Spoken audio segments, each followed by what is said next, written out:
Hey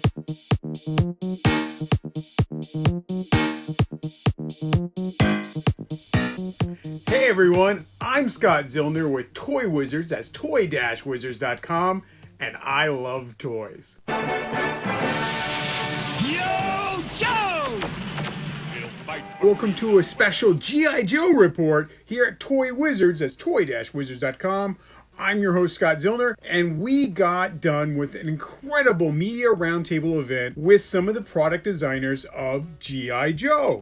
Ben Montero, Mark Naller, and Lenny Panzlik. Dudes, you guys were great. Sorry if I butchered your name. Let's go into some of the exciting stuff we found out over through this meeting, and it was Toy Wizards, comicbook.com, a couple other like media guys were in there, all to do what we're doing right now. Talk to the designers, get some notes, ask some questions, and then give you that information. And that's what we're doing right now. I've got notes. I feel like Dan Rather up here now suddenly. First off, one of the big questions right out of the gate was, dudes, are you going to do better? And I'm paraphrasing that. We didn't say dudes. Are we going to do better about getting more product out to the customers? Because the biggest complaint about G.I. Joe is we can't buy it. Nothing's out there. Lauren, who asked this question, is like, I've never seen an actual G.I. Joe on the shelf. She's just never even seen one. Not even one. And they admitted, hey, scarcity for that line on the first wave and so was definitely there. Orders were very low because it wasn't a proven toy line. It's been dead for 10 years and they really didn't know how good it was going to do, much less, really batting 1,000 for collectors and fans wanting this new G.I. Joe. So now that they're aware of that, going into 2021, we're going to see a lot more figures. We're not going to have the scarcity that we had for these first two lines. The Target Cobra Island line will be much more supplied, and that hopefully means we'll have a better chance of getting all those figures that we want and not just rage quit because we can't get one figure or two figures, or we just never saw them. It was a very difficult line to buy this year, but they're going to make it better. So, hey, that's some great news.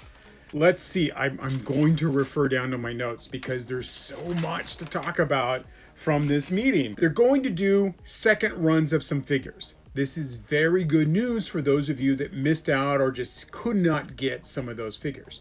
The first example of this, of course, is Cobra Trooper. He's coming out as a regular edition figure, and there we go. That's the start. Then, while we were doing this meeting, I asked, what about the repaints of Scarlet and Roadblock that got leaked out today? And they had to go check online while they're talking to us. They're like, ooh.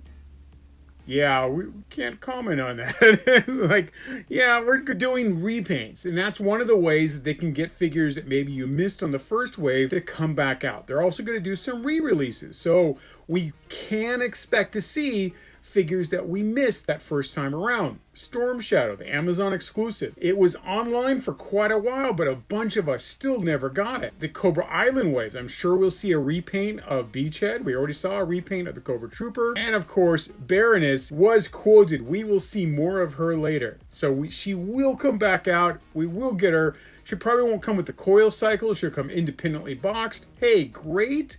Not to mention, we can get a repaint of her later in like the dark blue. We can get a repaint of her in the Crimson Guard uniform where she's red. And I would like to see a hooded Cobra Commander Baroness. That would just be awesome because she did a great job at that point. Speaking of figures, as we were talking, what figures did the designers want to push forward in that queue to get made? And one thing that came up was Dreadnoks. And one of the designer's favorites was Ripper. But if you make Ripper, you can't just stop there, which means Dreadnoks. We will get Dreadnoks. Another comment was made, if we make Road Pick, I want to make him like a power lifter. He's got to be like a 7 or 8 inch tall figure. Blew my mind, man. That's going to be great. It's going to be a while before we get it, but it's going to be awesome. We have great stuff coming down through the pipeline with G.I. Joe because demand has been there. And so they do read their comments. All those giant rows of hate-filled comments on Facebook and Twitter and whatnot and YouTube, they do go through and read every one of those comments. And they said that you have to take it a little bit with a grain of salt, but they try to get the good nuggets out of there and keep refining the toy line. The new darker colors that we're seeing on figures right now is because they've taken that information that we've given them. We didn't like the Operation Blackout bright color figures. We like the darker figures. We like the palettes to be a little more subdued and a little more classical, which I termed that neoclassical. They totally agreed with that kind of thing, where we want new designs. We want some new design work, and then we also want it to be classically colored to what brings back that nostalgic factor the most and what's most appropriate for certain figures. So that's going to be coming along the line. Zartan was a clear example of that new look for figures going forward that we're going to see in Wave 3. Flint and Lady J followed up on that, giving us our classic colors on a new redesign. It worked great. These figures rock. New Scarlet, new Roadblock have subdued colors, more towards traditional looks. They look better. Like, if they'd given us that out of the gate, a lot more people would be on board with the line because it looks so good. Speaking of going forward with the line,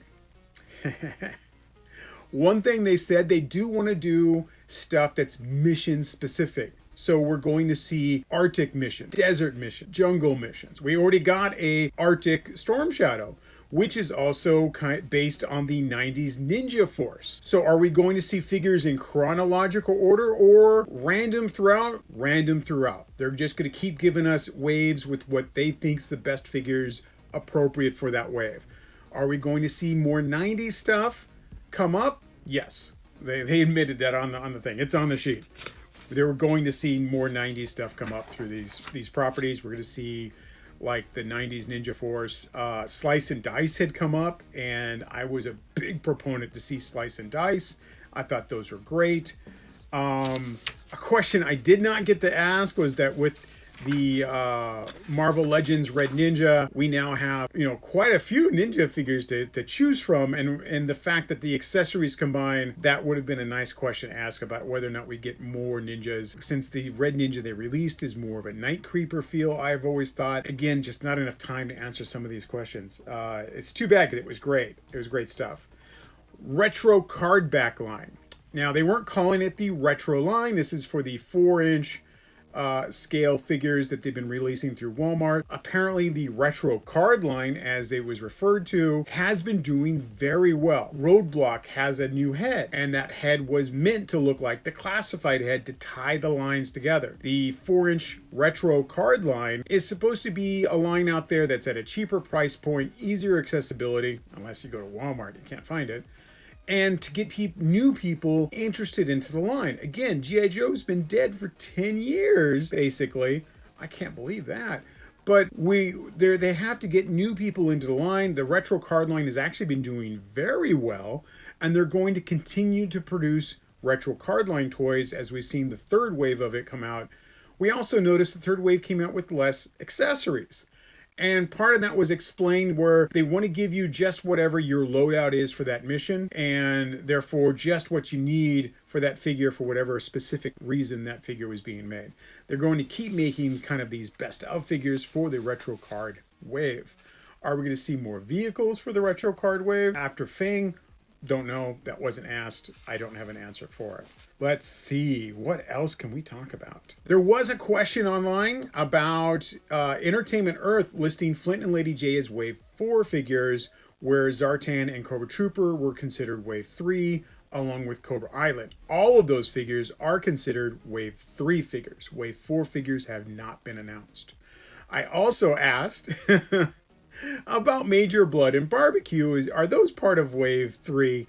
And they said they could not comment about anything that was not yet released.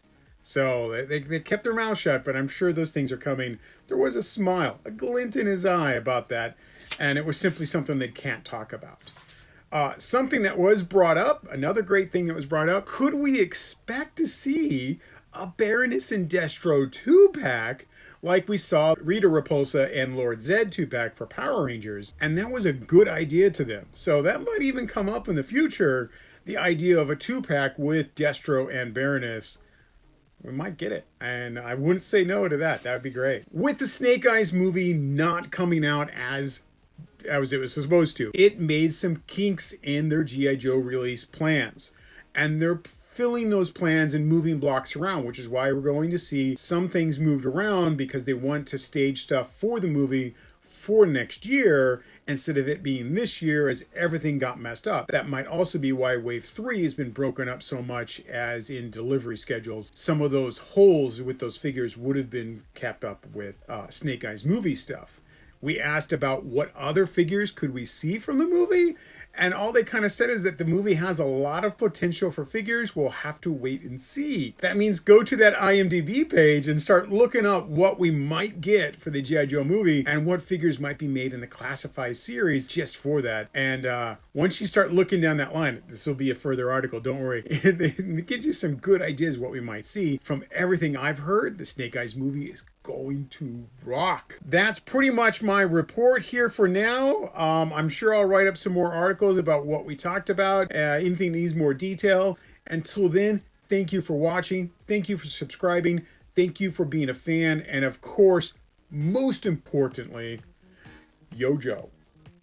See you guys later.